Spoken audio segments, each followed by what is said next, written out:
comments made yesterday by former President Trump. The former president's comments were utterly disgusting and a textbook example of the kind of anti-Semitism facing Jews, pushing the dangerous anti-Semitism trope of dual loyalty. To say you hate Israel or your religion,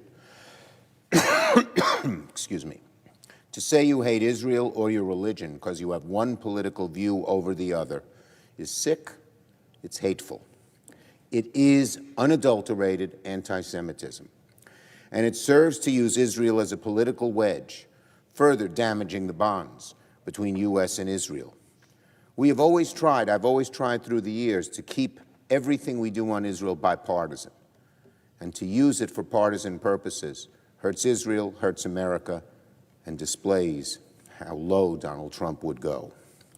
And nobody who breaks bread with anti-Semites like Nick Fuentes and who called white supremacists in Charlottesville very good people, or who, as was recently reported, said disgustingly that Hitler did some good things, has any right to lecture Jewish Americans about their personal political beliefs.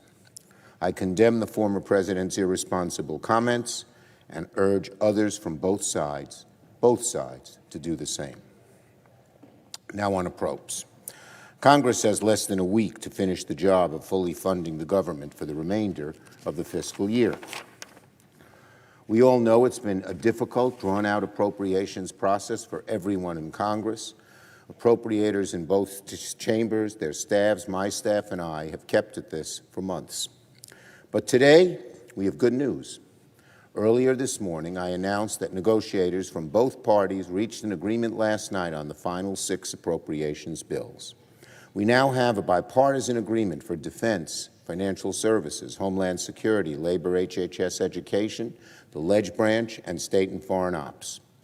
Senate and House appropriators are now working swiftly to turn this agreement into legislative text as soon as possible, so members can review, finalize, and ultimately take a vote in the coming days.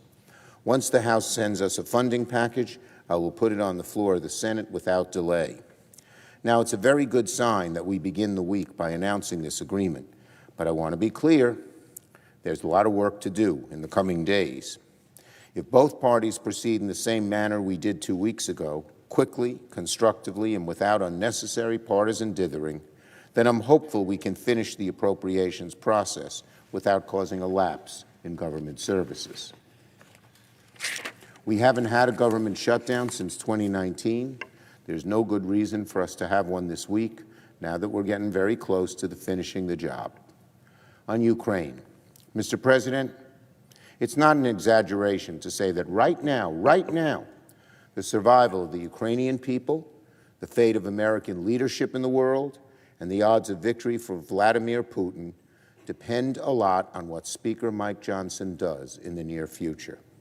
Any moment he wants, Speaker Johnson has the power to put on the floor of the House a bipartisan national security package that passed the Senate over a month ago with 70 votes. This supplemental package will provide Ukraine precisely with what they're sorely lacking: military equipment, ammunitions, intelligence support, advanced weaponry, and more. Every day that the supplemental sits idly in the House is another day more Ukrainian troops are killed on the battlefield because they lack the basic tools to defend their country. And sadly, because the House has not acted, the situation is now very dire in Ukraine. Speaking in Germany earlier today, Secretary of Defense Lloyd Austin warned that Ukraine's survival is now in grave danger. Russia is now making 3 times as much artillery and munitions as the U.S. and Europe. Making matters worse, Ukraine is now also beginning to run out of soldiers. Without more U.S. support, one European official predicted last week that this is not a question of years, it's a question of weeks and months. Leader McConnell and I, in a broad bipartisan support, got the supplemental passed here. Leader Johnson should do the same. The clock is ticking for Congress to act. The eyes of the whole world are on the House. Our allies and adversaries alike are waiting to see what Speaker Johnson is going to do about the supplemental. And the answer is very simple. Speaker Johnson, put the supplemental on the floor of the House for a vote. I guarantee that if members have a chance to vote on this bill, it will pass with the same kind of bipartisan support we saw in the Senate. I have urged the Speaker repeatedly that he must do the right thing and stand up to Putin. This is a legacy-defining choice for the Speaker and potentially a history-altering decision. The Speaker can either stand up to defend democracy, or he can cast his lot with Donald Trump and MAGA extremism, who are practically rooting for Putin to win. On forum shopping. Mr. President, last year I came to the floor a number of times to speak about a grave problem in our federal judiciary known as judge shopping, where hard-right litigants bring cases before sympathetic judges in order to push their radical agenda. Last summer, I led a number of my Senate colleagues in writing to the Judicial Conference, asking they recommend policy reforms to better ensure impartiality and basic fairness. I'm very pleased that last week the Judicial Conference responded to our concerns by announcing a new policy to assign civil cases that have statewide or national implications to judges at random across a district, instead of going to a predictable single judge in a single division. These reforms would prevent absurd situations like the one we saw in the Northern District of Texas, where one extremist judge was handpicked by the hard right to revoke the FDA approval of mifepristone nationwide. If you care at all about impartial courts, last week's announcement was good news and probably came across as just common sense.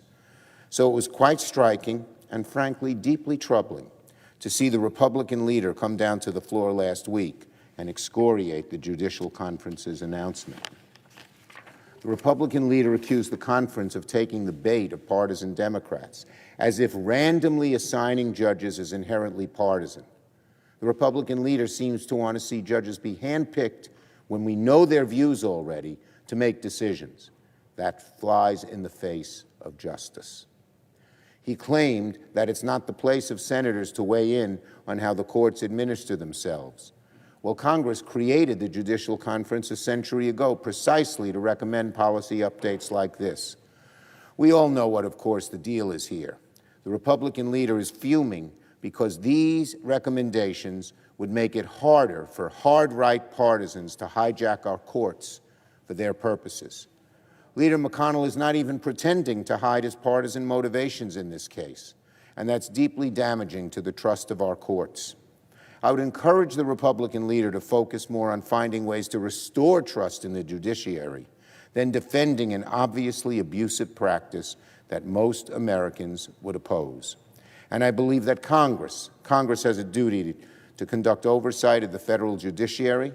We'll keep investigating abuses with our court system. We will keep investigating abuses within our court system going forward. And on nominations, finally, today the Senate will confirm another exceptional judge to the federal bench, Nicole Berner, to serve as a circuit judge for the Fourth Circuit.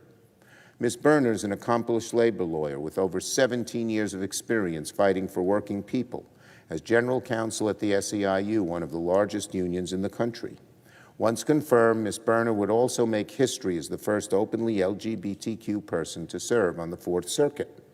Ms. Berner will bring much-needed professional diversity to the courts and personal diversity to assure every American that they have representation in our judiciary. After Ms. Berner's confirmation, the Senate Democratic majority will have confirmed over 180 qualified, diverse judges to the federal bench. These are judges outside the status quo, people of color, women, judges with diverse professional backgrounds who are making the courts better reflect the people they serve. In fact, last week, I'm proud that the Senate confirmed the 100th black woman to serve lifetime in a federal judgeship in the history of the United States. Senate Democrats will continue working with President Biden to confirm more judges and bring more balance to the courts in the months ahead. I yield the floor. Note the absence of quorum. Clerk will call the roll. Ms. Baldwin.